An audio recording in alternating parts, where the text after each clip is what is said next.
దేశంలో ప్రతిపక్ష నేత రాహుల్ గాంధీ మీద ఈడీ రైట్స్కి అంతా కూడా ఒక వ్యూహం సిద్ధమవుతుందా అనే అనుమానాలైతే ఇప్పుడు రాహుల్ ట్వీట్ ద్వారానే మనకి అందుతున్నాయి.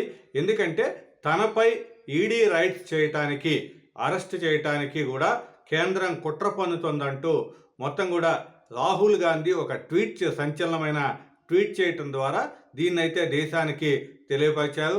అయితే ఇక్కడ తనకి ఈడీలో ఉన్న కొంతమంది అంతర్గత సిబ్బంది ద్వారా ఈ విషయం తెలిసింది.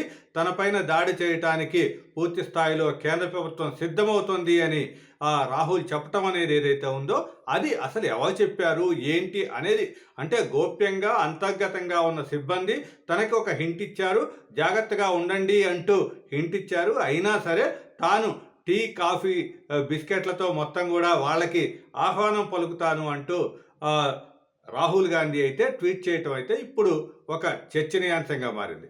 మొన్నటికి మొన్న రాహుల్ గాంధీ లోక్సభలో చక్రవ్యూహం అంటూ, అంటే ఇప్పుడు 21వ శతాబ్దంలో ఇంతకుముందు అభిమన్యుణ్ణి మహాభారతంలో అభిమన్యుణ్ణి హతమార్చినట్లుగా ఇప్పుడు మోడీ ఆధ్వర్యంలో ఒక పద్మవ్యూహం, చక్రవ్యూహం నడుస్తుంది. దాంట్లో మోడీ, అమిత్ షా, తరువాత ఆర్ఎస్ఎస్ చీఫ్ భగవత్, తరువాత మామూలు భద్రతా సలహాదారు అజిత్ జోవెల్, తరువాత ఆదాని, అంబానీ, వీళ్ళ పేర్లు మొత్తం కూడా రాహుల్ చెప్పడం జరిగింది. వీళ్ళ 6 మొత్తం కంట్రోల్లో మొత్తం దేశం నడుస్తుంది.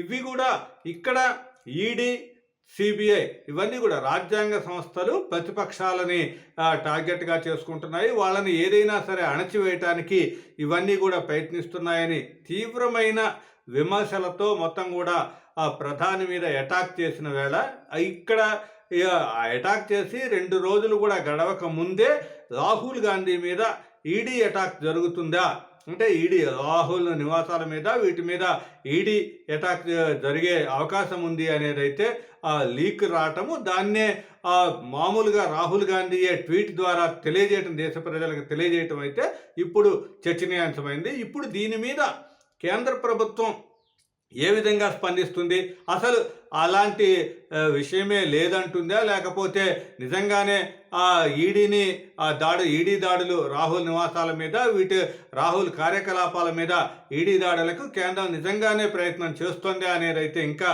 తెలవాల్సింది. ఇప్పటిదాకా అయితే కేంద్ర ప్రభుత్వం నుంచి ఎవరు రాహుల్ ట్వీట్ మీద ఇంకా స్పందించలేదు.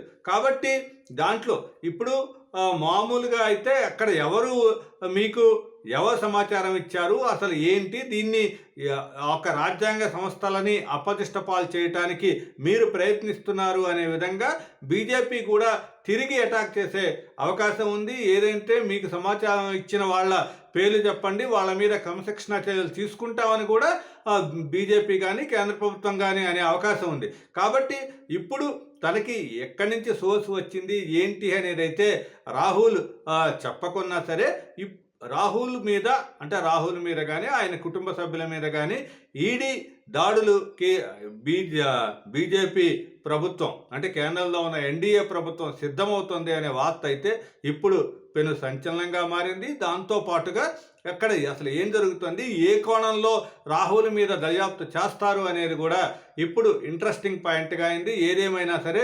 బీజేపీ నేతలు కానీ అటు కేంద్ర ప్రభుత్వ పెద్దలు కానీ దీని మీద అయితే ఒక వివరణ అయితే ఇవ్వాల్సిన అవసరం అయితే తప్పనిసరిగా ఉంది.